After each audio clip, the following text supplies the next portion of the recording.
ചില ബ്രസീൽ ഫാൻസിന് ഇവൻ കാസിം ബായി. ഇനി മെസ്സി ഹേറ്റേഴ്സ് ആയ ബ്രസീൽ ഫാൻസിന് എന്ത് ബായി ആണാവോ? എന്തൊക്കെയാ ഇപ്പോൾ ഈ ഒരു കഴിഞ്ഞ ആഴ്ച ഫുട്ബോളിൽ നടന്നത്?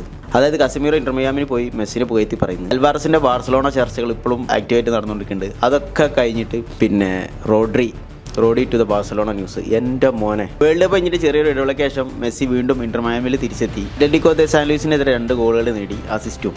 വേൾഡ് കപ്പിന് ശേഷമുള്ള മെസ്സിന്റെ ആദ്യത്തെ ഗോള്. അതിലൊക്കെ ചർച്ച ആയത് മെയിനായിട്ടുള്ള സാധനം കാസിം ബായി. ചില ബ്രസീൽ ഫാൻസിന് ഇവൻ കാസിം ബായി. ഇനി മെസ്സി ഹേറ്റേഴ്സ് ആയ ബ്രസീൽ ഫാൻസിന് എന്ത് ബായി ആണാവോ? എങ്ങനെ ഇപ്പോൾ ഇവരിത് സഹിക്കുക?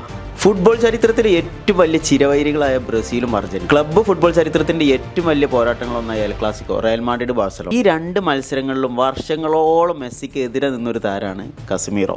റയലിന്റെ മിഡ്ഫീൽഡിൽ നിന്നിട്ട് എത്രയോ പ്രാവശ്യം മെസ്സിനെ തടയാൻ വേണ്ടി ശ്രമിച്ച കസമീറോ. ബ്രസീൽ ജേഴ്സിയിൽ അർജന്റീന നേരിട്ട അതേ കസമീറോ റൊണാൾഡോന്റെ കൂടെ വർഷങ്ങളോളം കളിച്ചാണ്.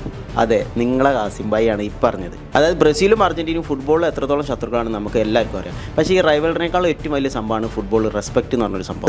രണ്ടാളും തമ്മിൽ എത്രയോ വർഷങ്ങളായിട്ട് എതിർ ടീമിൽ നിന്നിട്ട് നല്ല അടിയുള്ള, അതായത് നല്ല അഗ്രസീവായിട്ടുള്ള കളിയിൽ തന്നെ എതിർ ടീമിലും അങ്ങോട്ടും ഇങ്ങോട്ടും നിന്നിട്ട് കളിച്ച ആൾക്കാരാണ്. പക്ഷേ കഴിഞ്ഞ ആഴ്ച ഇന്റർ മിയാമിൽ ജോയിൻ ചെയ്തിട്ട് പത്രസമ്മേളനത്തിൽ കസമീറോ മെസ്സിനെ പറ്റി പറഞ്ഞ വാക്കുകൾ തന്നെയാണ്. പുള്ളി പറഞ്ഞതെന്ന് പറഞ്ഞാൽ മെസ്സി എനിക്ക് ഒരുപാട് പ്രശ്നങ്ങൾ ഉണ്ടാക്കിയിട്ടുണ്ട്, ഒറ്റയ്ക്ക് എനിക്ക് ഒരിക്കലും അദ്ദേഹത്തിന് തടയാൻ കഴിഞ്ഞിട്ടില്ല. അതിനുശേഷം പറഞ്ഞ ലൈനാണ് he's one of the god of the football. അത് കഴിഞ്ഞ് if not the god of football himself.